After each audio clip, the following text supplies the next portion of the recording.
Okay.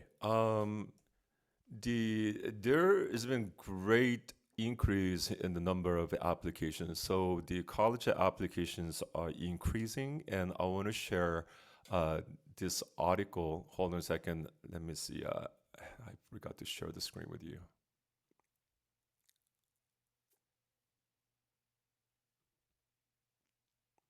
Okay, so now everybody should be able to see this. Okay, so this article is from the Forbes. That was in January, and it says as of November 16th last year, the number of college applicants had increased 13%. Now, year before it was 11%, but last year was 13%, and total applications submitted have increased 22%. And first generation students, the first generation students meaning that this student is the first generation or first person who's applying for college. So that number has been increased and 27%. So that was, quite a big increase. And it says, now this is from the Common App. Now, according to the latest report through January 17 this year, now 1.1 million distinct applicants had applied to 853 colleges that use the Common App.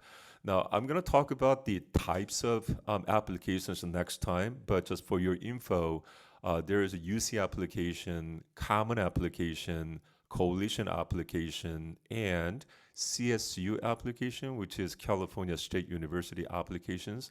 So those are the four typical, the common the applications that most students gonna do when they apply for colleges. However, there is independent college application such as like MIT or Georgetown.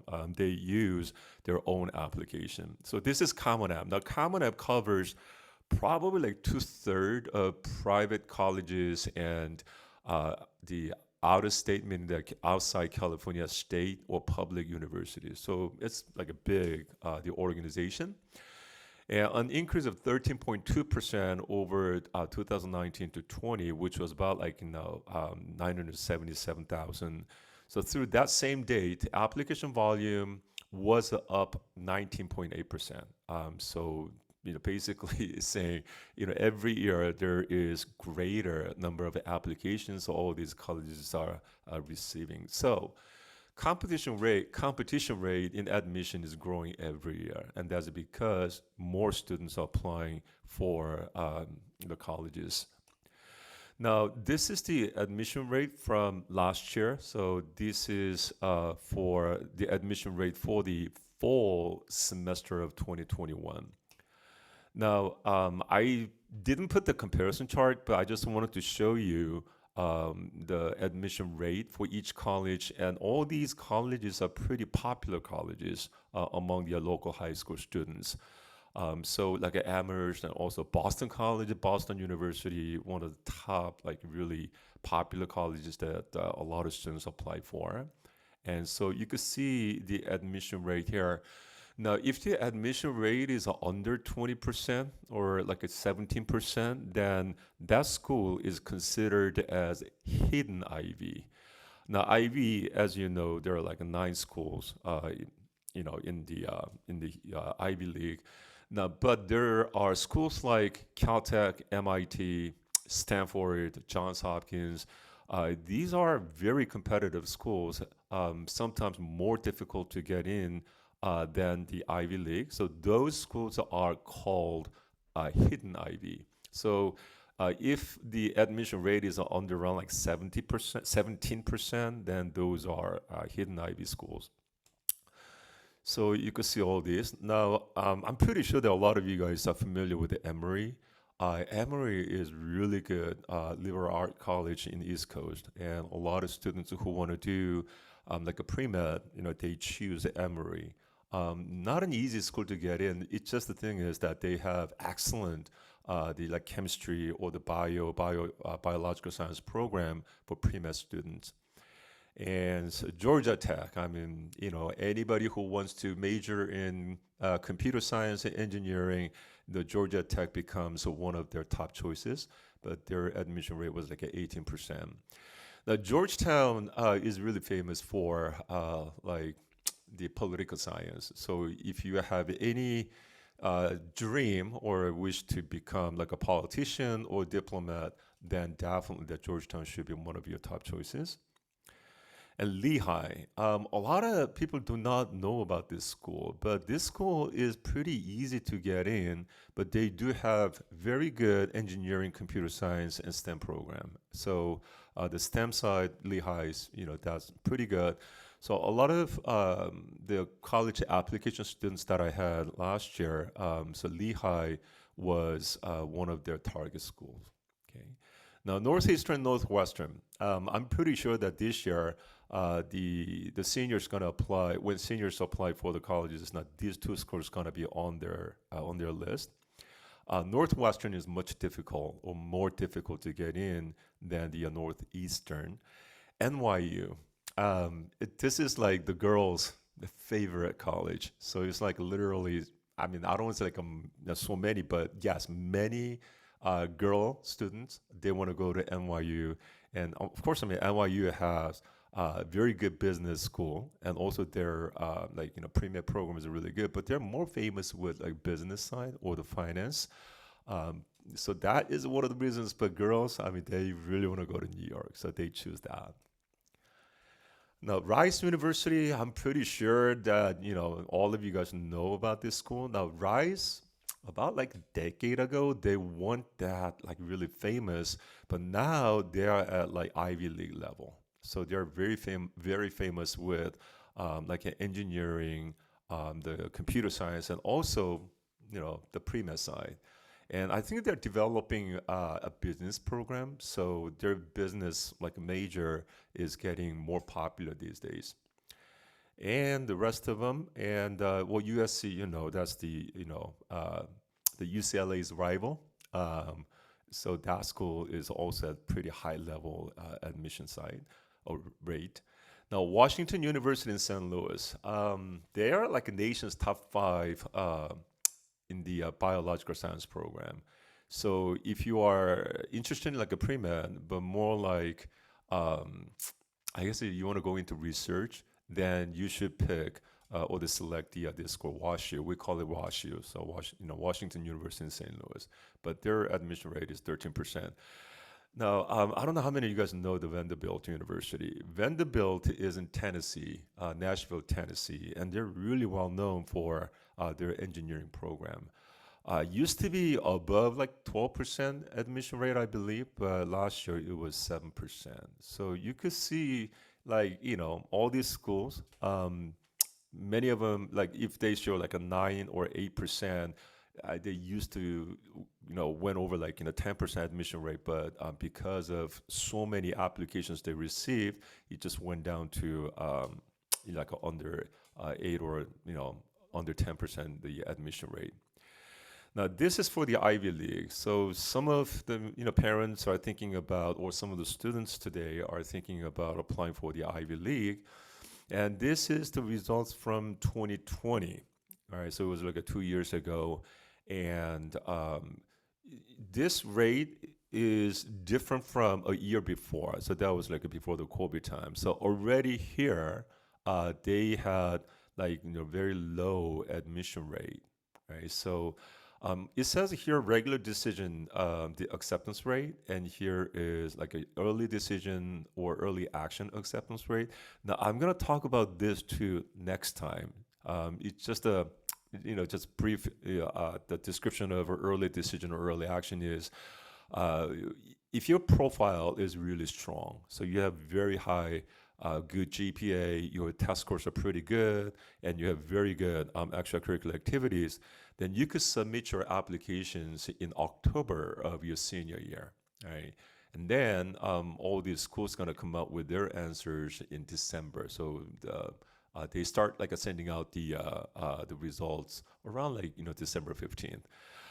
As you can see that there is a big difference between early the acceptance rate compared to the regular. So we recommend, I mean, as we for our college application students, as we review our students' profile, and if the profile is like really strong, then we push them to do the early admission application.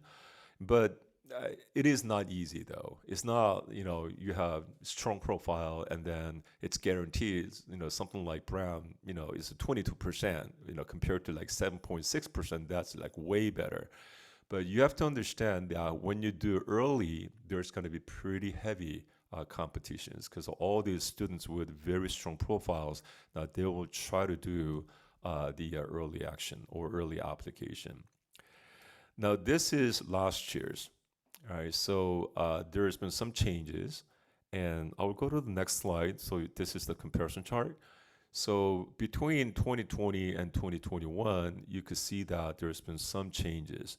Now, 1% may not like look like a big change, but it is a big change. So when the admission rate is gone down by like a 1%, that means a lot. Okay, so it's a 2021 here, and also so this is regular decision rate, and this is an early decision rate. Okay.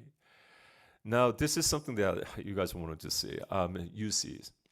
So comparing 2020 and 2021, there has been a lot in increase in the number of applications. So UCLA had the top or the most application numbers. So it was 139,000. Now, we've got this report from UCLA. Now, this year, they received more than 149,000 applications. And I'm going to show you, well, I'll show you now. So this is the number of applications that all these users received this year. So you could see that the number has gotten a lot bigger than the last year. So like Irvine, I mean, it's crazy. So I'm expecting that a lot of students who had pretty good profile and they apply for UC Irvine, probably they're gonna get rejected because it's just too much to way too high number of applications. Now this is the admission rate comparison. So 2 years ago it was something like this, but last year it's gone down. All right. So UCLA, that was like a 10%. I mean, that's like UCLA's history record. They never had like 10% admission rate. But now for this year's admission rate, they're expecting around like 9 or even 8%. So they're like, Ivy League. Now, the thing that I would like you to focus on is this part.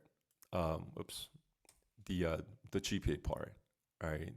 So let's say that you go to DVHS or Cal High, Dublin, or any high school locally. Now you want to apply for UC Berkeley with any major, the minimum GPA that you should have is like a 4.12. So there are some exceptional cases, but in general, you go to DVHS and you have like a 4.0 or 3.9, and you want to go to UC Berkeley, the chance for you to get in is very, very slim. All right. So some people say, well, I'll do undeclared major, and that's going to give me a better chance. Not really. All right. So, and 4.30 is the recommended GPA. So that's like in 75% the GPA student. Now, this 4.30 will not get you into UC Berkeley with the computer science and the engineering or their business program. So once you choose any of these UC's popular majors like computer science, engineering, pre-med, business management, you kind of have to have like really high GPA. So for UCLA, UC Berkeley, engineering, we recommend like 4.6. So if you have like a 4.6 GPA, then yes, I mean you are in that safe pool. But otherwise, the competition is going to be pretty high. So please take a look at or be cautious with your GPA. So there are a few factors that I would say all colleges are looking for, right? So there are like 8 factors that most colleges go to and review their applicants' profile. So first 4 have to do with the academic side. So GPA. I mean, that's the most important thing, right? So GPA is the most important factor for college admission still. and the number of APs and honors. Now, this is extremely important, not just for the IVs and hidden IVs, but even UCs. Now, this is very important. And SAT or ACT scores, um, yes, there are many colleges. Their test policy now is test blind, meaning that they don't care about SAT or ACT scores. But there are too many colleges. There used to be test required, but now they are test optional. So that means if they do test optional and you have pretty strong the SAT or ACT scores, you should submit it because it's going to help your admission. You will have a better chance. And AP test scores, so they look at this. Now, this is non-academic factors, the extracurricular activities, competitions, and awards. Now, this is pretty important for the top schools, and application essays and letter recommendations. Now, letter recommendations, UCs and California State Universities, they don't do that. It's the private universities, the requirement. Now, based upon those 8 factors, these are what the college group's going to be looking for. So all these IV and hidden IVs, if you want to apply for any of these schools, then they will be looking for around like 4.6 GPA, and the number of the APs and honors around 15. And so the 15 meaning that's from freshman year to the senior year. And that's the SAT score that they're going to be looking for. If it is an ACT, they're going to be looking for like 35 or the perfect score, right? And AP test scores mostly 5s. Now, I'm going to talk a lot more about extracurriculars and awards and this thing next week, but this extracurricular activities for IVs and hidden IVs, they have to be really, really good. So when I have conference meetings with students for like SAT program or college application, especially for the college application programs, students feel pretty confident about their the extracurricular activities, and they have like really strong belief that they could go to like a Stanford or MIT, those top schools. But when I review their profile, academic side is really good. They're pretty strong, but extracurriculars, I mean, I have to be blunt. It's like, you know what, for your chance to go to MIT, it's gonna be very slim because you have like a no activity related with computer science major that you want to do. So it's a lot bigger and a lot higher than what you can think of. So next Saturday, if the opportunity comes, then I could share some of my previous students, the profile who got into Harvard, Stanford, and those top schools. So you will know what you should do in order for you to be eligible for those schools, the admissions. Now, UC Berkeley and UCLA, about like 4.4 is going to be okay, but once again, computer science engineering, I mean, that should be like more than 4.5. Now, 15 APs and honors. It's going to be pretty tough for you to have like 15, especially you are in like Armadillo Valley or Castro Valley High, because some schools, they don't let freshmen and sophomores to take APs and honors in those 2 years. So the only years that you have to take APs and honors, that's like junior and senior year, and there's like no way that you can have like 15 APs. That's okay, because application readers, when they review your application, they're gonna have your school info, right? So they will know like how many the APs are offered at your school. अरे वाह Rihanna, it looks like right out of Ritz Carlton. I'm sorry, Uh-huh. is that question? No? Okay. So the now I'm gonna mute them all. Okay. Uh, so the you could have around like 10 to 13. I think that should be okay. But let's say that your school offers like 15 APs and you only have 2 or 3. Now that's not good. And you're applying for like a UCLA, UC Berkeley, that is not good. Now, some students say that UC have like a capped weighted GPA. Now, I'm going to talk more about this a little later when I talk about the GPA part. Now, capped weighted GPA, don't rely on it too much. It's like UCs, they're supposed to take four the honors and APs in 10th and 11th grade. So when you have that four APs and honors and you got all A's and your GPA is like in a 4 point something, they're not going to do that. I mean, the problem with that is so many students going to have that GPA, right? So four APs and honors, and they're going to have like, they have all A's. That means like the perfect GPA. It's not going to work. So what UCs do is, well, first it's a capped weighted GPA, but they're going to go to the cumulative weighted GPA, right? So don't rely too much on, well, I want to say like, don't trust it.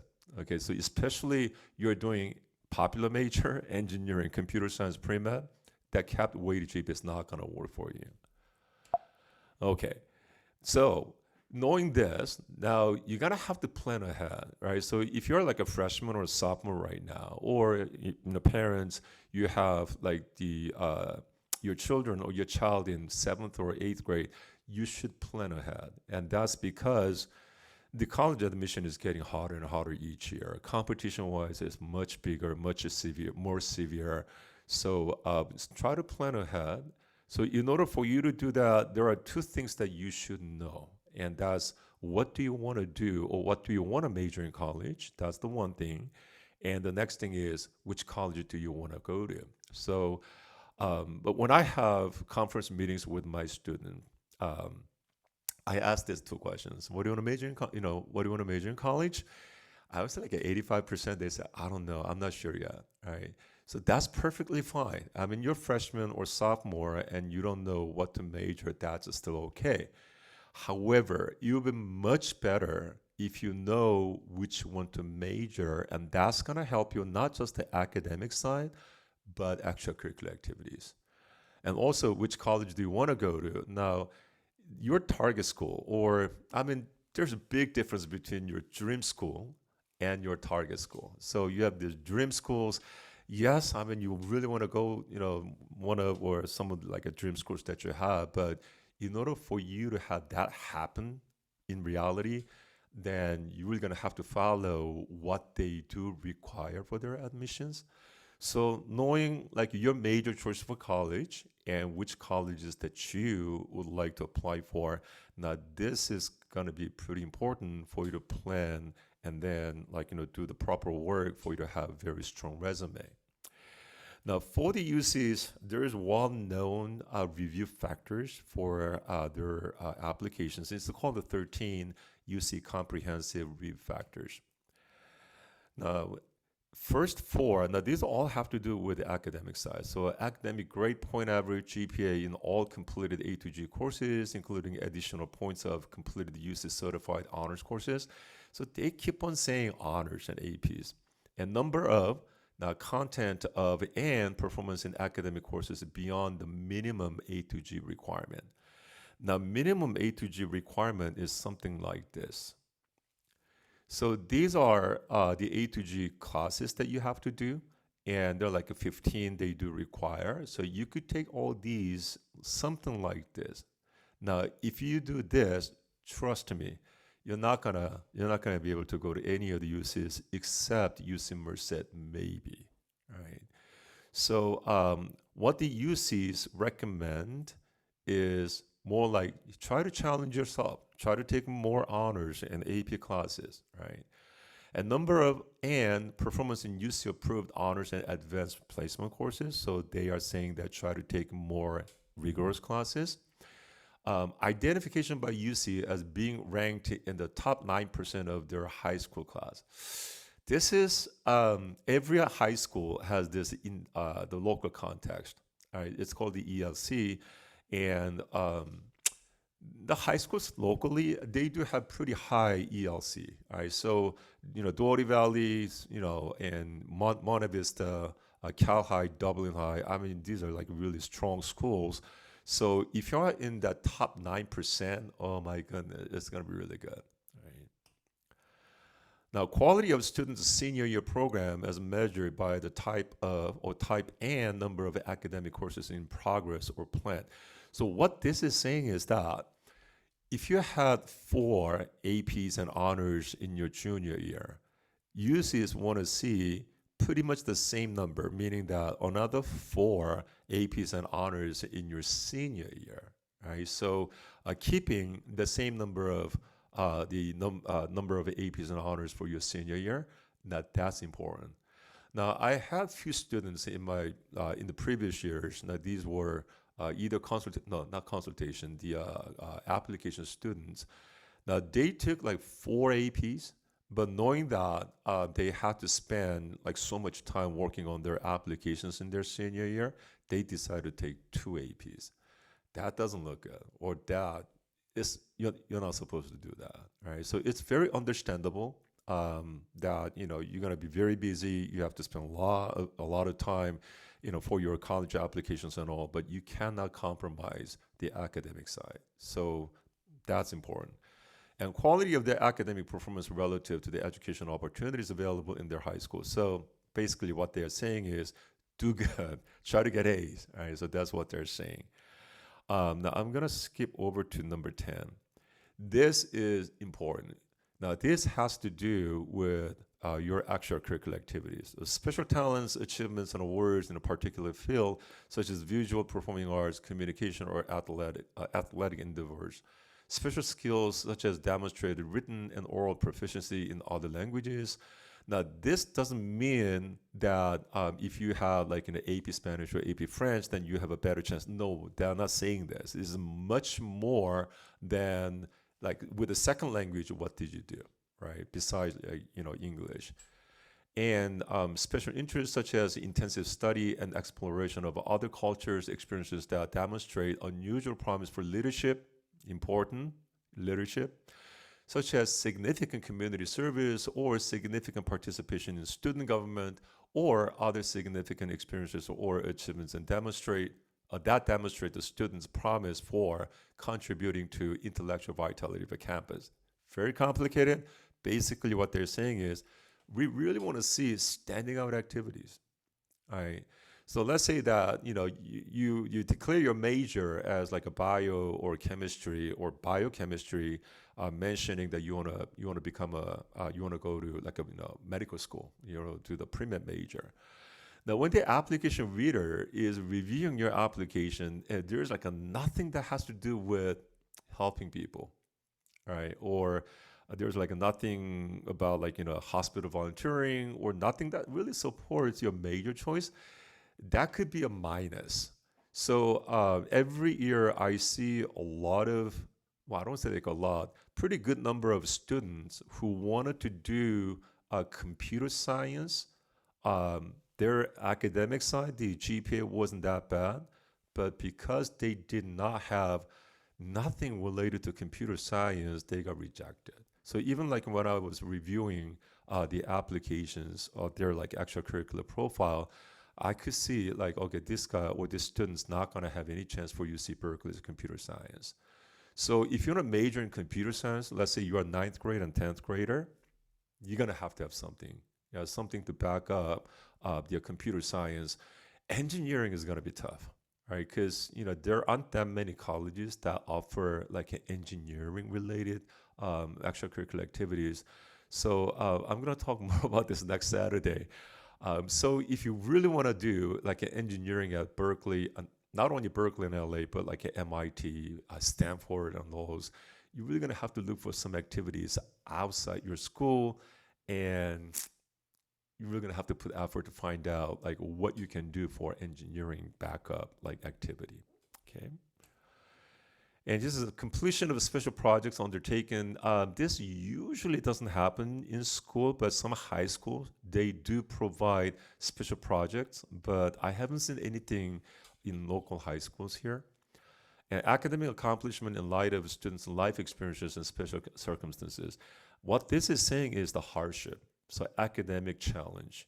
So let's say that you kind of messed up in your the sophomore year. So you're taking like maybe 2 APs and 1 honors, and something happened to you, and your grades were like totally messed up. Don't be disappointed. That's not the end of the world. Not only the UCs, but private colleges and all colleges, what they are more interested in from your transcript is progress. right? So you can mess up like a one semester or your entire, but if you have legit reason for that, and the next year or the next semester that you bring up your grades to the top, then you will be okay. All right. So if the reason is legit, and then you show tremendous like a progress or improvement, then it should be okay. Now, one of the UC's the application essay, it will ask you to share if you had any like a hardship in life. So it could be your life issue or it could be academic issue. Okay. And location of students at secondary school and residence. Now, some parents come and ask me, okay, my child is in DVHS, and that school's like very competitive. So if I go to Dublin or Cal High or like Amador Valley, would my child have a better chance to get into UC? That's yes and no. All right. So, um, well, Amador can be or would be could be less competitive than DVHS, but that doesn't mean that like transferring to like an Amador is going to give a whole much like a better chance to get into the UC. No, it is not, because if the school is not as like really high competitive as like other schools, when you're in that school, you still have to be a certain percentage of the rank. So whether you're at like, DVHS or Amador or Castro Valley or wherever, you're really gonna have to do really good. Number 13, now this is more like low income community. So I'm from LA, so I lived in LA for many years. So there is a city like Southgate or Inglewood, where like a Hispanic population and African American population is dominant. Then it's a different story, right? But here, whether you move from one school to another, it's not going to make like really much of the big difference. So this is the A2G requirement. We saw the the minimum. Now this is the maximum requirement, right? So um, I gave the sample for like a DVHS and some other like a high schools locally. Now a lot of students gonna have this, and in their sophomore year they are not allowed to take so many like honors and APs, but some schools do, and I was very happy to see that. Now, junior year and senior year is going to be the peak years that students could take so many APs. So this is the maximum requirement that UCs prefer to see. Okay. All right. So now let's talk about GPA. So when you apply for the UCs and the California State Universities, now the GPA they will consider is A2G weighted GPA and unweighted GPA for the 10th and 11th grade only. Right. So if you messed up your ninth grade, you're okay. Right. And even 12th grade, you're okay. 10th and 11th is going to be very, very important. So 10th and 11th, now you want to maximize the number of APs and honors, and also you need to get straight A's, right? Now, so ninth and the 12th grade GPA is excluded. Now, among the CSU schools, there are two schools which is called Cal Poly. So Cal Poly Pomona and Cal Poly San Luis Obispo. Um, we noticed that they changed their GPA policy last year. So they're supposed to follow the UCs and other CSUs, but last year they changed the policy that they were, now they are considering the A2G weighted GPA from the 9th to the 11th grade. So on your transcript, DVHS, you will see three different the GPAs. So cumulative weighted GPA, cumulative unweighted GPA, and 10 through 12 A2G weighted GPA. Now that's the GPA that UC is going to consider, right? So yeah, so UCs they take only 10th and 11th grade GPA. Now, private colleges. So this is every private college in California and also outside California, and also the public or state universities outside California. Now, they will consider your GPA from the 9th until the first semester of your 12th grade. Right? So it's like everything all together. So here are the GPAs that I would recommend or the colleges recommend for the UCs. This is probably for the UCs and CSUs. If you want to do an engineering major, it's like 4.6, All right, I mean 4.5 is still okay, but if you have 4.6 GPA, yes, you'll be in good hands, right?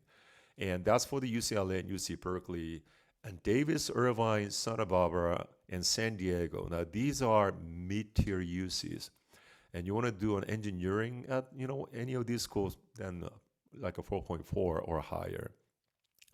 Santa Cruz and Riverside, about like 4.3. Riverside probably like a 4.2 should be okay, but I still want to say like 4.3. And UC Merced, that's the easiest uses to get into, and their like admission rate is like a 6 to 8%. But if you want to do an engineering, yeah, you should be like 4.1 or 4.2. Now, Cal Poly San Luis Obispo is a little bit different, even though it is a CSU school. So CSU meaning that if you have like 3.8, 3.9, then you should get in, right? But once you choose Cal Poly SLO and you say, I want to do computer science or engineering, then this school becomes like UC Irvine level. So they're going to be looking for like 4.3 or higher GPA. Now, San Jose State, it varies. I mean, with like a 3 point something major, you still can apply for like computer science or engineering. But I would say like a 4.0 because it's getting tougher and tougher each year. Okay. And computer science is not much different from the engineering, but please note that any school that you apply for, right? So unless like there you have specialty, like UC Berkeley, that's like a business, Haas Business School. But any college that you apply for and you want to choose computer science or engineering, engineering is going to be always tougher than computer science, right? So I'm going to talk about the computer science, the both engineering and computer science a little later. So this is what they're going to be looking for, the UCs and the CSUs. Pre-med, gosh, I mean, there are so many students who want to do pre-med, right? So they're all like, dreaming about going to medical school and wanting to become doctors and all. For UCLA and UC Berkeley, if you choose biology, chemistry, biochemistry, neuroscience, or anything in STEM side, you're gonna have to have like 4.5 GPA. 4.4 still is okay, but if it is like a 4.3, oof, it's like way on the edge, or yeah, there's gonna be really tough. And Davis, Irvine, San Diego, and Santa Barbara, I said like a 4.3, but that even 4.3 is gonna be pretty tough. Already had I think one or two students who got rejected from Davis, and they have 4.3 GPA for this year's admission. And Santa Cruz and Riverside, about that should be okay. And UC Merced, it could be lower than 4.0, but to be safe, I said like a 4.0. Now, business, I mean, a lot of students want to go into business or business management or finance major. Not all UCs offer business major. They don't have like business major on their campus, so you're gonna have to be careful choosing which one to do. But if the school has business major, Berkeley and LA, I believe LA have. So I mean UC Berkeley, it's a 4.5, right, and pretty much the same thing. Now, for engineering and computer science, as I was saying, that engineering is going to be, always little, sometimes a little, sometimes way more challenging to get into than computer science. Now, UC Berkeley, they have two different computer science program. One is a computer science in the School of Letters and Science. Now, that is different from this program, which is called the EECS. EECS is another computer science program, but that belongs to the School of Engineering. The EECS stand for Electrical Engineering with Computer Science, right? So EECS program is one of the toughest majors that you can do at UC Berkeley. So this computer science under the School of Letters and Science is going to be easier for you to get into than EECS program. However, there are many colleges, including many UCs, they are moving or they already have moved computer science under the School of Engineering. One example is UCLA, right? So if you're choosing computer science major under the School of Engineering, you're not now considered as computer science student or applicant, but now you are considered as an engineering school student. So the application process is going to be a little bit tougher than the regular, right? All right, so that's the computer science because a lot of students, I mean, they just want to do computer science. Um, so why is GPA so much important? Well, it's so obvious. Schools, I mean, they're gonna ask you, can you handle our education intensity? So with like a 4.2 GPA, that's still good GPA, but like you're applying for Stanford. Stanford's gonna ask you, you know what? We see your transcript and we see like so many classes that you've done in high school, but we have a great doubt that if we accept you, you might not survive. All right, so that is why the GPA um, or like in a high GPA with by taking like so many like rigorous classes, that's so much important for Ivy schools and also hidden Ivies. Same thing with the UCLA and UC Berkeley. Um, I mean, it's more like a popularity of the major that GPA is very important, but a lot of schools gonna say that we want you to take rigorous classes in high school so that the GPA can show us where your education or intellectual like capacity and the level is at. So that's one of the reasons.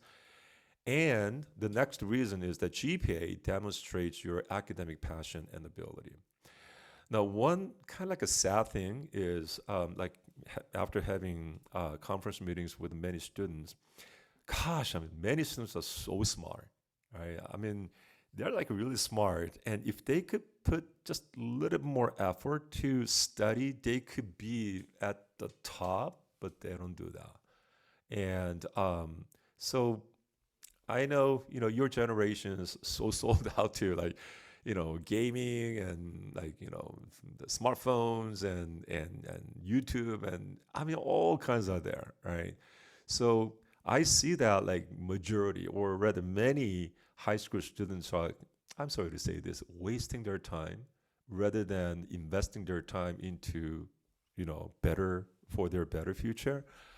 So I challenge them, right? So GPA, why is it so much important? Because it shows, your academic passion and ability. So you have this potential and you don't use it, you kind of like waste it, and now you're trying to apply for the colleges. It's gonna be a little bit too late, right? So yeah, that's GPA. Now, what is your rank in your class? Now, public schools, they don't rank, right? So all high schools here, the public high schools, they don't rank. So even though like you go to your counselor and say, what is my rank? If you ask, they're not gonna tell you, right? But you could know where you are at by the grades. So GPA that you have. So as far as GPA is concerned, now you are considering UCLA, UC Berkeley, you should be at top 10 to 15%, right? So that's it's going to give you like a secure spot in a way. Up to 25% is going to be okay. I mean, if you declare like history major or anthropology major, something like very unpopular major, then yes, I mean, you could be like outside 15%. But if you're doing competitive major choice, then you should be at like 10 to 15%. Ivy and Hidden Ivy is absolutely top 5%, right? So if you're not at that top 5%, it's going to be very, very hard. So just look at the number of students, who get into like an Ivy League from your school every year. It's always a handful. So you're gonna have to be in that category, right? So that's top 5%. So the recommendation is take as many honors and AP classes in the 10th through 12th grade as much as possible. That's what the colleges are asking. And for Ivy League and hidden Ivy schools, take 5 or even 6 AP classes in the 11th and 12th grade. Even not 4 is not sometimes, or rather a lot of times 4 is not strong enough. So whether you go to Doty Valley or Dublin Cal High, 5 or 6 APs is going to be important because Ivies, I mean, they are into um, your transcript or the classes that you take in high school. What about the 10th grade? right? So as I was saying that like, not so many high schools gonna like let you take so many like honors and APs in the 10th grade. Well, you're gonna have to try it, right? So I think generally you could do like honors chemistry, AP World or AP Euro, um, and then if you're doing like a pre-calculus, then you could do honors pre-calc. So whenever you have opportunity for you to do honors and APs in your sophomore year, go for it. Now, this is the case that you're looking at. You're wanting to apply for like Berkeley, LA, and those top schools. Okay. Now, let's say that you couldn't take that many APs and honors in your sophomore year. Then you have summer, right? The summertime for you to take AP classes or community college classes, like a summer after the 10th grade. Um, but here's well, I don't want to say this is definitive, but let's say that you have a choice between AP classes that you can do at online school, and you have these classes that you can do from a community college. And if you ask me, which one would be better, I will always go to the AP class. And that's because um, many community college classes are pretty easy. And all these, application readers, they know that. So when they see that you took like a sociology, psychology, and like some other like humanity classes from like community college to boost up your GPA, they will understand, but they will say this student should have taken more APs in his school, right? So that's the first thing they all recommend. So if, as I said, if your school offers so many APs, do those first before you take community college class. Community college classes are like, when you don't have classes that you can do in your school, right? Or you don't have any more like, AP classes that you could do, right? So be careful with which one that you should do. So during like a summer after the 10th grade, you could do like, AP psychology or AP computer science. I mean, there are, different APs that you can do. Now, these are the strongly recommended classes. So some students may not like this, but 2 or 3 AP Science or AP Bio, AP Chemistry, AP Physics. Now, some students do AP Environmental Science. Now, AP Environmental Science, unfortunately, is not a core AP Science. So AP Environmental Science should be as like on reserve. So try to do AP Bio, AP Chem, AP Physics first. Now here AP Physics, for engineering majors, this is very strongly recommended. So you kind of have to manage to take AP Physics by your senior year. But you want to make your the transcript or the academic side stronger as an engineering major, then do AP Physics in your junior year. So you kind of have to plan it though, right? So do AP Physics in your junior year, do take the AP Physics test, and then you get 5 or 4. Now that would be pretty good, right? Now, pre-med major, you gotta have to take AP Bio and AP Chemistry. I know some students, chemistry is not your chemistry, so you hate chemistry. I did when I was in like high school and also in college, even though my major was biochem. Um, but yeah, you're gonna have to do AP Bio and AP Chem, all right? So unless like you really hate AP Chem, then I would say like you do AP, environmental science. But yeah, the AP Bio and AP Chem, that's more preferred. AP Math. So AP Cal AB, AP Cal BC, and AP Statistics, that you could do this. Now, for engineering and computer science major, don't do AP Stat, right? So even though computer science majors, I mean, the statistics is going to be important, but you're going to have to finish. Did I say have to? It's strongly recommended that you do AP Cal AB and AP Cal BC by your senior year, right? So if you're already taking AP Cal BC now, and then you don't have any other math to take next year, and you want to do computer science, then you could do AP Statistics. But for engineering, AP Cal BC, right, by the senior year. But let's say that you are taking AP Cal BC now, and you're kind of like debating which math that you should do, and you want to do an engineering major.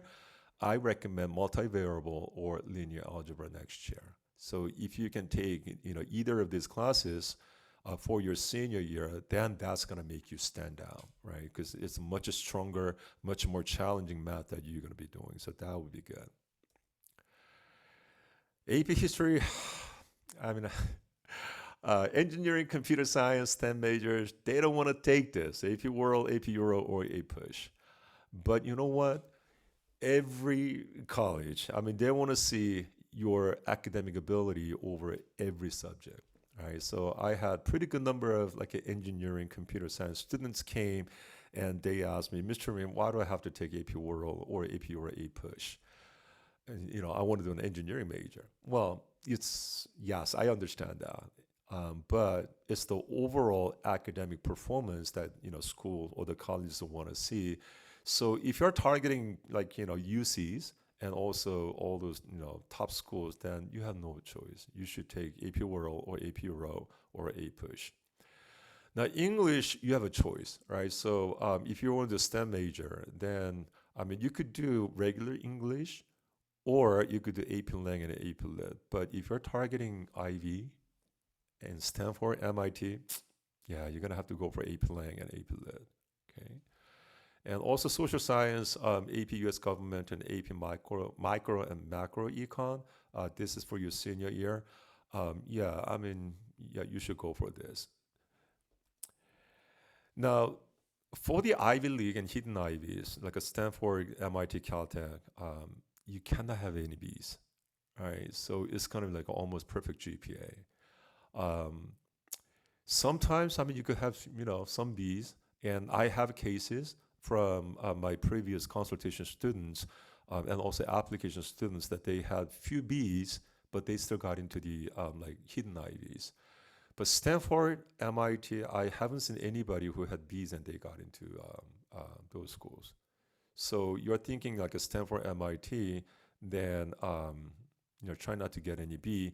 But you're still thinking of this, and you have already B in any other classes, then just go for all straight A's. And during summertime, try to take more classes and try to prove that that one B or two Bs were your mistake, right? So in that case, then you should be all right.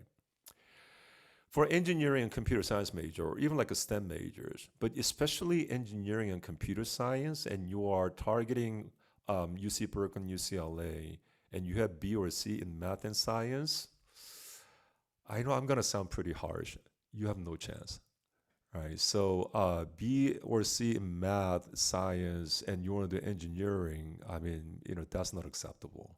So but luckily, I mean, I'm speaking from the GPA perspective only, right? But GPA is not the everything that school is going to be looking for. But you want to have guarantee for from the transcript side, right? So straight A's. I mean, sometimes a math teacher could be really hard, and also a science teacher could be really hard, and then you have B.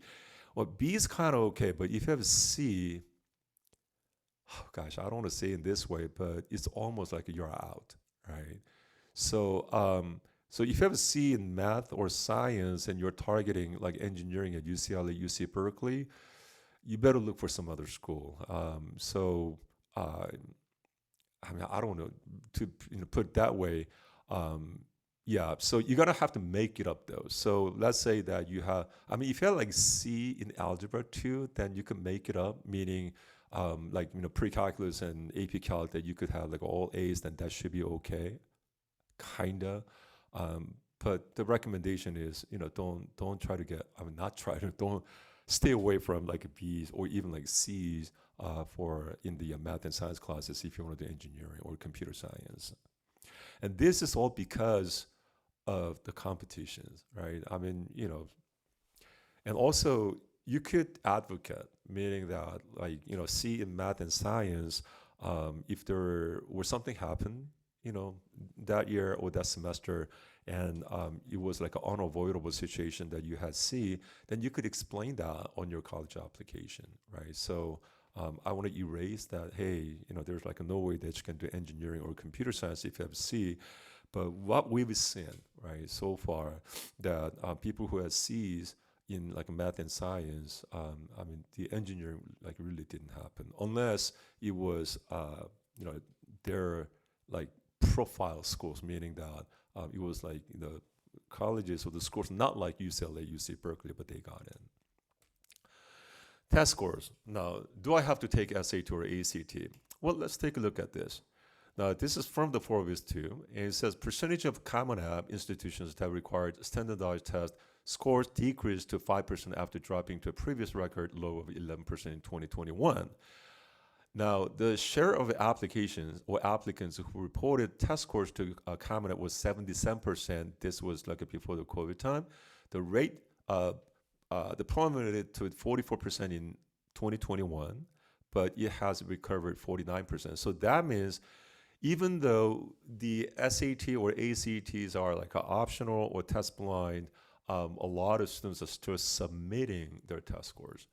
So this year, I think a lot more students gonna provide the SAT or ACT scores because the test centers, were open and the students had the opportunities to do the SAT and ACT. So if the college that you want to go to is test optional, take SAT or ACT and then get strong scores. So what are the strong scores? Well, from 1350 to 1550, that's a really good score. But depending on what major that you want to do and what college that you want to choose to go to, okay? So take SAT and it will help. So strong SAT or ACT scores always help greatly for your admissions, okay? So don't compromise the opportunity that you could do the SAT or ACT. Now, so SAT so do SAT or ACT preparation after taking Algebra 2. So if you're taking Algebra 2 now, or you already have taken Algebra 2, then this summer, train. So we have a SAT program. So go through the training and then take August and the October test. Now, why two tests? Well, the private schools do something called a super score. So when you have two scores, you could submit the highest English score from one test and the highest math score from another test, right? So that's super score. So take two tests, and as I said, like a recommended scores is 1350 to 1550, and the ACT is going to be 27 to 36, which is the perfect score. What about the AP test? Now, many students come and they ask me, Mr. I don't want to take AP test. Is it okay? Well, it's okay because none of the schools or none of the colleges is going to require AP test scores. I haven't seen any schools yet, right? So you don't have to, but it's going to be much better. You take AP test and you provide 4 or 5 test scores. So if you're taking AP classes, take AP test. Because if you don't, then your application reader is going to scratch his head or her head. Why didn't this student take the AP test, right? So, I mean, even though the grade shows like an A in that AP class, and then you didn't take it, they'll wonder, right? So it's always better for you to take AP test. And the thing is, good AP test score is another way to prove your academic performance. And this is another thing. UC schools, they do consider your AP test scores, right? So please, if you take AP classes, whether you like it or not, take the AP test. Some students come, they ask, like, I have like 1 or 2 AP test scores, should I still submit? If the scores are like a 1 or 2, I don't recommend you to submit the scores, right? So that's kind of like a special case, but the recommendation is study please for the AP test and get at least 3. But if you're thinking like in Berkeley and LA and also like Ivies and hidden Ivies, then you should go for 4s and 5s. Now, these are test optional schools. So still, a lot of popular schools, they do want to look at your SAT or ACT scores. So all the Ivy League, they're doing that. And Boston University, they're doing it. Baylor University, this is in Dallas, Texas, I believe. They're really good for pre-med, and their admission rate is like a 48%. Um, but they do consider your AP test score, the SAT or ACT score, especially if you want to do BSMD program for pre-med. So BSMD is Bachelor of Science and Medical Doctor program. So that's like a 7 year or 8 year the medical school program. If you apply for BSMD at Baylor, they're gonna ask for the SAT score, and I think the SAT score should be above like 1450, I think. Now, LMU, Loyola Marymount University in LA, it's another kind of like an easy school to get into, and they're pretty good with pre-med. So for a lot of students, LMU is going to be their target or safety schools, but they do look at the SAT scores. And here's more. Now, Pepperdine University is in Southern California, and they're pretty famous with business program, right? Not as competitive as USC, but yes, they're good. So Pepperdine optional, and also USC is optional, and all this. So even Santa Clara University, they it's optional. And here's more. Okay. Now, these schools are test encouraged schools. So MIT, University of Michigan, Arbor. Now, the Ann Arbor, they're really good. I mean, they're basically good for like everything. So UMich, yeah, they encourage it, meaning yes, you better submit your SAT score, and also Purdue and University of Washington. Now, this is a little bit interesting because they are supposed to be test blind, but University of Washington, I mean, they encourage it. So, we'll see. Now, test required is a Georgetown, University of Florida. I thought like Ivy League was gonna go with a test required, but these were like a little bit strange. But Georgetown, University of Florida, and Georgia Tech is a test required. Okay, so these are the few schools. So these are the popular schools. I mean, there are like more schools. The next thing is why private college applications. So some students ask me, I will end up going to like one of the UCs, and why do I have to apply for private colleges? Well, here are the differences. First of all, so the UCs, it's a big campus, right? It's a big public school experience and abundance of opportunities, go-getters, proactive students, and the state-of-the-art research facilities and relatively affordable. Now, UC is really good. I mean, I went to UCLA, so yes, I mean, UC is really good. However, if you really, really want to do pre-med, I don't want to recommend UCs, right? And that's because it's too big, way too many like competitions. So if your parents can afford, to send you to like in a private school, then you'll have much better chance to do better at the private school. So big campus, these days, like, you're a freshman or sophomore and you're taking lower division science classes or math classes, my goodness, you're gonna see like 650 students or even more students in a classroom. So that's a lot, right? But it's good though. UCs, I mean, they're a name brand, right? So any school, any of the UCs that you go to, yeah, I mean, you will be satisfied, you'll be happy. Private, a lot smaller class size, right? So personal academic experience and also the interactive learning, because smaller size class, and you will have very good interaction between the professors and the students. That will be good. UC is going to be lecture-based classes, and also you will have very easy access to your professors. That's going to be a big benefit, and more access to research internship opportunities. So if you're considering pre-med, it's not just a GPA and MCAT test score. Your extracurricular activities is going to follow you. So your lab research or lab assistant or a research partner or research assistant for your professor, now those are very important.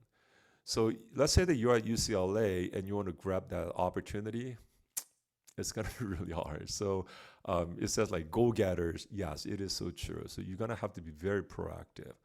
But if you go to smaller size, like private school, liberal art college, professors will know you. I mean, they will know you by your name, right? So that's one big advantage that you're going to have. So is it worth it to enroll at private college? Of course it is. So I mean, if it, you know, the finance is not like a really big deal, then yes, absolutely. And one other reason that you should apply for private colleges is that these days, some private colleges are like really, really into recruiting good students, right? So let's say that your profile is pretty strong, then they will offer you tremendously good scholarship. So this year, I had one student who received like $95,000 scholarship and also $125,000 scholarship from some of the private schools that they apply for. So that's really good. And also there are so many private colleges which are at the level of like UCLA, UC Berkeley, Davis, Irvine, San Diego, and so forth. Right. So when you work on your college applications, don't limit yourself to just the UCs and CSUs. And also, if there has to be one or another reason, you don't know what's going to happen to the UCs. And as I was saying, that it's very hard to predict the admission results from the UCs. So you want to, or you should, select the good like a private colleges or the universities, and then apply for those schools. Okay. And it's already 5:15, so I don't want to go too much of it. So how to improve your study skill? Now, this is very important because I talked about the GPA. Now, a lot of students, when I have like in a conference meeting with, they struggle in their classes, but they don't know why. So I asked the students, okay, why do you think that you're getting like a B or a C in your class? Many of them are saying like teacher's not good. All right, so I agree with that. I mean, I take it in. The teachers are not good. So some teachers are not prepared, and some teachers are not, teaching that well. And yes, I mean that's like really unfortunate. It's very understandable, but that's not acceptable from many colleges, right? So instead of saying teachers are bad, so I ask my students like, okay, teachers are bad. Why? Then what do you do? So teachers are bad. Then what do you do in order for you to like try to do better in that class? They don't know, right? So that's kind of bad from college perspective or admission side, because what college really wants to see is, remember hardship, the academic hardship. So having a bad teacher could be one of the hardships that you can, one of the issues. It's really important, like how you overcame that issue or the challenge. So instead of saying that teachers like really hard and you're getting C's or D's, you're gonna have to do something in order for you to bring up your grades. And what I find out a lot of cases is that students do not analyze why they are at that grade level, like C's or D's. They just say the curriculum's pretty hard, I don't understand the concepts, and they just are being dragged, right? And that's not good, right? Because when the challenges are there, then you should put time and effort to analyze, why you are there, why you're not, not being able to do better. So analyze, this is one of the very important things. So you should analyze. And the next thing that I find out is, I would say probably like 70% of the students or 80% of the students who are getting C's and D's, they don't do review and they don't do preview. So review is pretty important, right? So unless you have photographic memory, there's no way that you could remember what was taught in your class today, right? So you're gonna have to make time to review your lecture notes or textbook reading. I was very surprised to find out that so many high school students do not read textbooks, but they just study the lecture notes. That will be a really big challenge when you go to college, right? So review is really important, and also preview. You go to next day's class with some knowledge about what teacher's going to be teaching, and you go to next day's class without any knowledge, that's going to make a big difference, right? So review and preview, that would be very, very important. Time management, I mean, I could speak about this, all night long, all day long. So your time management is going to be very important because you guys are so much into like gaming, texting, and Instagram and TikTok and all these things, right? So you're gonna have to think: is that fun more important, or is it your future more important? So you're gonna have to make a pretty important decision. Is that fun that you want to live for, or is that something important that you want to live for, right? So if you're getting not so good grades, there is a possible. I mean, there is a way for you to do better, make things better, and then bring up your grades. So, but I guess one of the first things that you have to do is make a decision, right? So if you're spending so much time playing games or like social or so is it social, not the social life, but social media and all, yeah, I mean, it's a time for you to think like what you should do. All right, so that's all I have for today. So Q&A. Now, does anybody have any questions?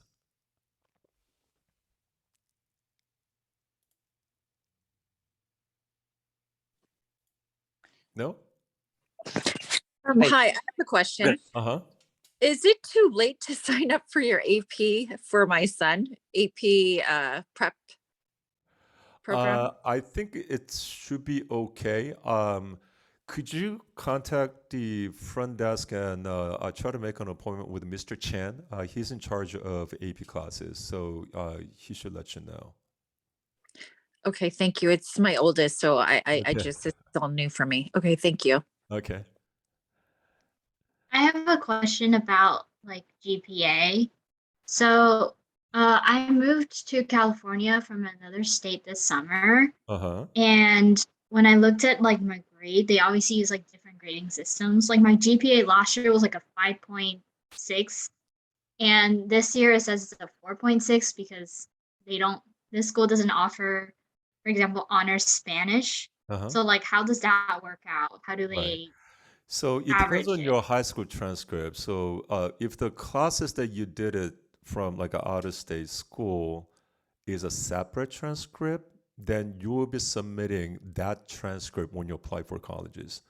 But if the classes that you took at that out-of-state school are transferred on your current high school transcript, but that is going to be the transcript that you're going to submit. But my experiences, um, the transfer students that I had, they submitted two transcripts, one from the current high school and another transcript from the other high school. So when the colleges receive both transcripts, they're going to recalculate your GPA. Does it make Okay, sense? so because I'm a sophomore right now, so the Uh-huh. only grades I have like from the other school are my freshmen. Right, right. So that's the transcript that I believe that you're going to have to submit to the colleges that you're going to be applying for. Okay, thank you. All right. Hi, may I have one? Hi, I have a question. Uh-huh. Okay. You go first. Sorry. Okay. Thank you so much. So I have a question. So a lot of kids who are very clear on, and I think most of the colleges we know kids have very clear interests where they either want to go to engineering or medicine, Mhm. but then there are kids who actually don't. And for my daughter, she's a freshman, Mhm. and she loves art and she loves music, Mhm. but she also loves bio. So Mhm. it's very hard for us to kind of choose the subjects and make a 4-year plan and then try decide what kind of colleges we want to apply to. So if you can give some sort of input there, that would be really helpful. Yeah, that's tough. Yeah. But she wants to do an engineering. Sorry. So she wants to do an engineering and then art and other choices. No. She doesn't want to do engineering. So my question is, kids who are not clear what they want to do with this kind of first set of interests, bio, music, and art, how do they plan their 4-year subject selections? How do they plan their extra activities like Okay. maybe internships in summer or Uh-huh. AP courses, etc. Right. Um, it really depends on how good she is on in music and art. So if you want to do some music major or art major is considered as a special major. And obviously music major, if you want to do a music major, then yes, absolutely they're going to do an audition. And you kind of have to have really strong um, the music activities. So for say like I play piano, and I want to do music major, then that means I have to be at top level, which means that they're gonna audition me, so I have to be really good, and also like in the performances that'll be really important. Same thing with the art, right? So for art, they're gonna ask portfolios. So if she's really good in art, and then she has very good like a portfolios to present, then it will be good. So special major like in music or art, competition wise, I don't want to say it's gonna be easier than like a bio major. Still, it's just a small number of people who want to do music and art, so there still is gonna be pretty strong the competitions, but it really depends on where your daughter is at, like either music or art, and how good she is in either. Bio, I mean, it's so obvious. So the if she wants to stay on bio, I mean, the things that I described to you today, that's things that she should do if she's targeting like UCLA, Berkeley, or the top schools. Music and the art is very different. So she does not have to take like so many APs. But once again, if you want to declare as a music major, then that side has to like really stand out, right? Same thing with the art. Now, let's say that you declared your music, the major as music, and then you went to UCLA or USC. Their music, the department is pretty good. Can you change your major from music to bio? Yes, you can, right? So later, like if she decide to do a bio major, that'll be fine. It just the thing is UCLA music, USC music is not an easy choice. So I don't know if one other thing is we do personality assessment. So that's for our consultation students, but if you want to do it, then we do separately. I mean, there's a little cost that you have to pay for it. Personality assessment results is gonna give you a career option guideline, right? So based upon your daughter's personality, it's gonna show whether she's good at music or art for future career options. So that's one another option that you have to find out which major that she should do. And did I answer your questions? Yeah, all right. Okay. All right. That makes sense. Yeah. Okay. Thank you so much. All right. So I Hi. can apply for that course, apply for that assessment, right? Okay. All right. Sounds good. Okay. Thank you. Okay.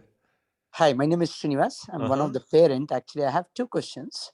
Okay. The first question being, I have heard that when the kids put so much effort and get into schools like UCLA, UC Berkeley, but a lot of engineering courses have been taught by some of the PhD students and other students, and actually professor doesn't even teach a lot of undergrad courses. Is that true?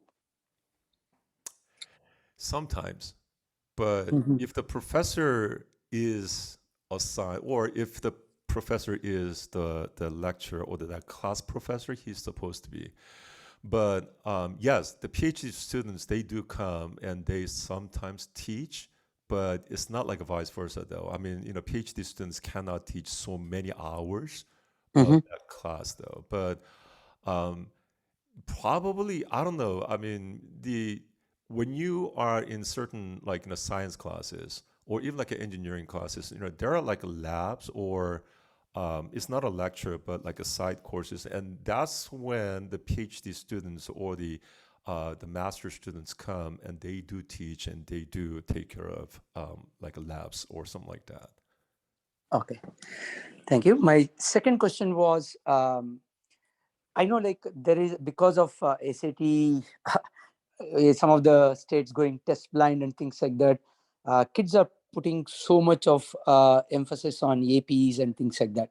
Mhm. What do you actually think? Like, what is the right number of APs one should do? Like, I mean, maybe doing 1 or 2 might be too less. Maybe doing 10 or 12, they'll be giving life on top of that AP because they will not have any life doing that many APs, right?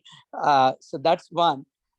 Continuation to that AP is, how do colleges rate the number of APs taken Right. for the different branches? Somebody Right. who's going for computer science, Berkeley, probably they have to show that they've conquered the world. That's what I'm hearing, basically. Uh-huh.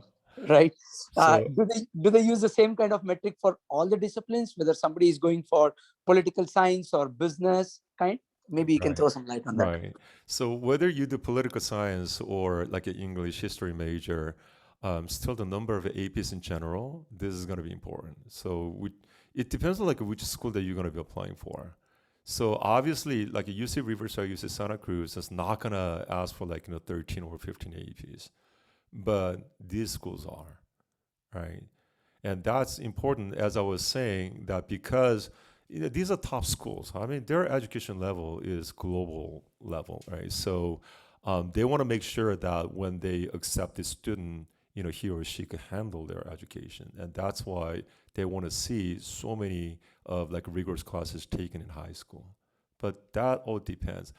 And you're right. I mean, when I when I meet with my students, many times I feel so sad for them because when I went to UCLA, it was a lot easier. So I cannot even say that I went to UCLA these days in front of my students because right now, like going to UCLA is really, really tough.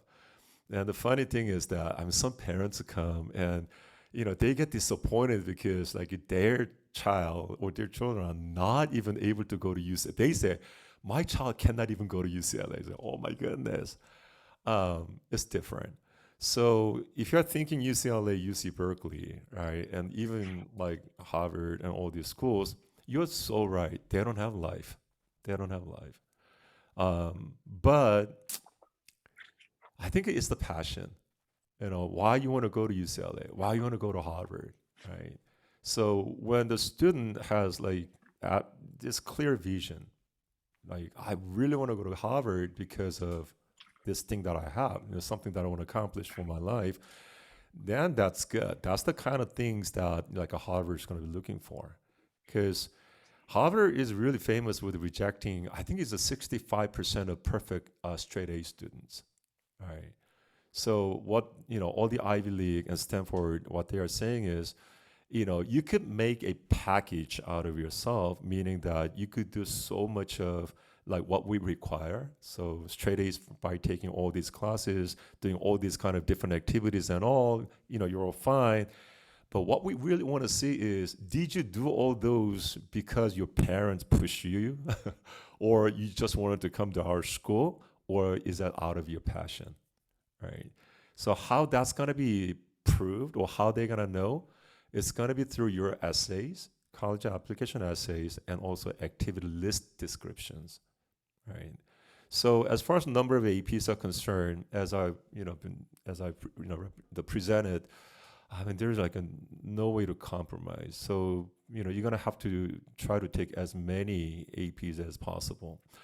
Now, sometimes your high school counselor could say something different, because I hear that a lot. And the high school counselors are saying that, you don't have to take that many APs in order for you to go to UCLA or UC Berkeley with an engineering major. Gosh, I don't want to go against them, but I know why they're saying that. Because counselors, I mean, they are for the students' well-being, right? So they don't want their students to like really kill themselves, right? So much pressure, they're under the pressure, and they know how stressful it's gonna be. But the reality check, no. And I just heard from my assistant before the seminar today that she found out from this statistics from the UC side, from DVHS. Now I have to verify this. From DVHS, only like 6 or 7 people got into UCLA. Now that's amazing. Yeah, amazing meaning that's very surprising. So I'm gonna have to check, but that's how competitive it is for the UC admissions these days. Okay. All right. Any other questions? One question. Mm-hmm. So I'm just wondering if my daughter want to take a multivariable calculus or linear algebra, where will you recommend to take it? Because since our school doesn't offer it. Right. So that's gonna be community college. Oh, okay. Okay. And then, but when she apply the college, is not that the grade is not coming out yet, so we can just report later, right? Right. Right. Oh, yeah. Thank you. All right. And there's a question. So if your school does not make a distinction between A plus A and A minus, um, whatever your transcript says, that's what the college is going to take. So on the college application, like common application and coalition application, you are supposed to record exactly the same thing as your transcript shows. So if your transcript shows A plus A minus, B plus B minus, then that's what you should record, right? But your school does plus minus, but there is no difference between plus and minus. That's the GPA that you're gonna have on your transcript. So that's the transcript or the GPA that college is gonna look at. However, there is a difference. So if you have like A minus, or yeah, A minus is not gonna be 5.0 or 4.0. It's gonna be like 3.75, right?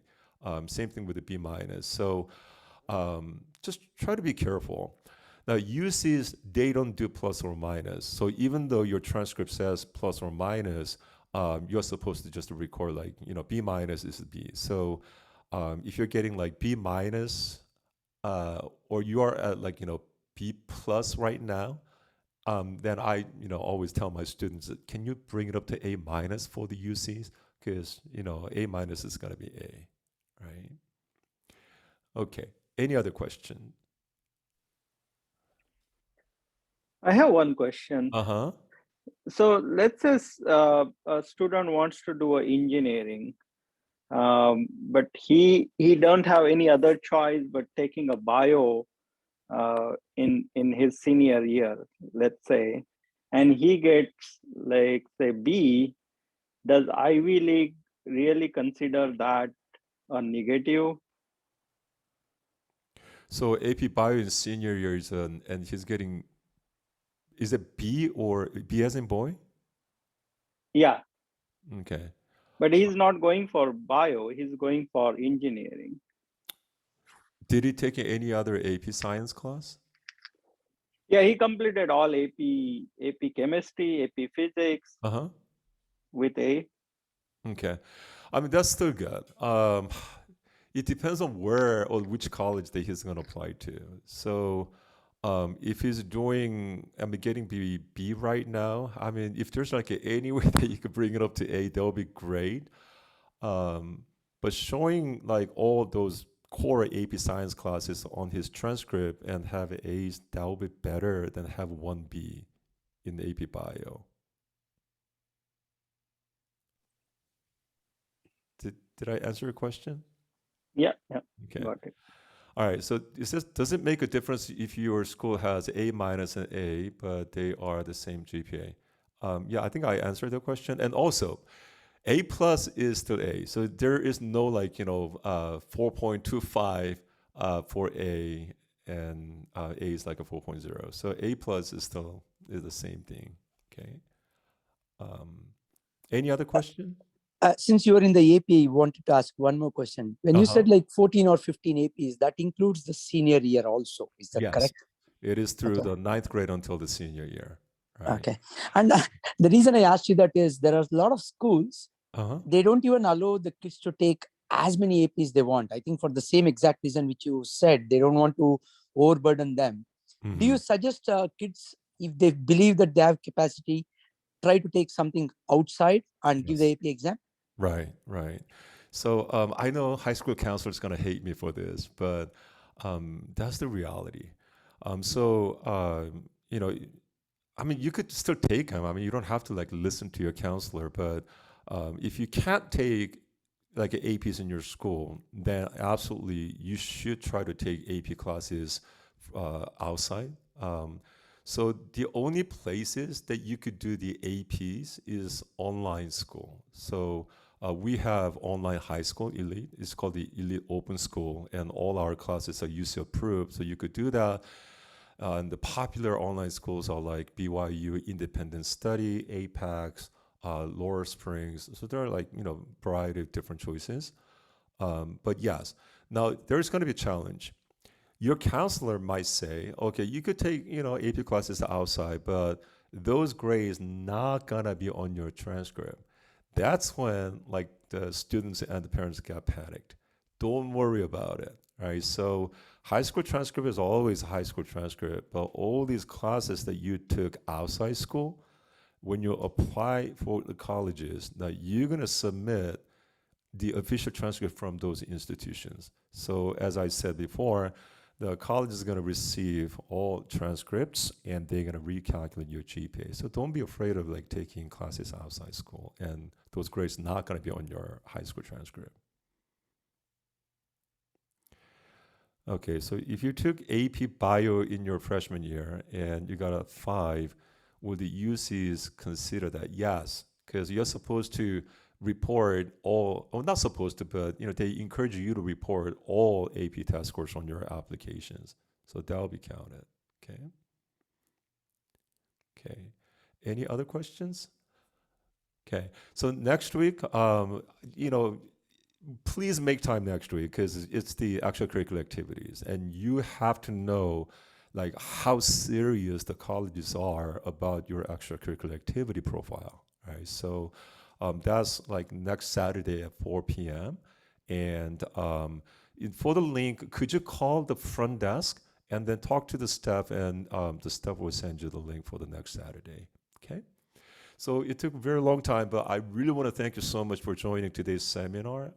Julie, do you still have a question? Yes, thank Okay. you. I just, I missed the first hour because I was working. Uh-huh. So can you at least, will you have, this is recorded, will you send it out? Yes, so I'll try to put it on the YouTube, probably like by Monday or Tuesday. So, we'll let you know. Thank you. Okay. All right. So it says, does it make a difference if your school has A- and A, but they are the same? No, it doesn't make much of a difference. No, the YouTube channel, don't worry about it. We'll send you the link. Okay. Okay, so thank you so much, and it's been a long time that you've been in this, seminar session, but I really appreciate for your patience. And next Saturday, that I will deliver more of like extracurricular activities. So if you have more questions, then please call the front desk, and we could set up a meeting time, and then we could discuss your question then. All right, thank you so very much, and have a good rest of the day. Thank you. Okay.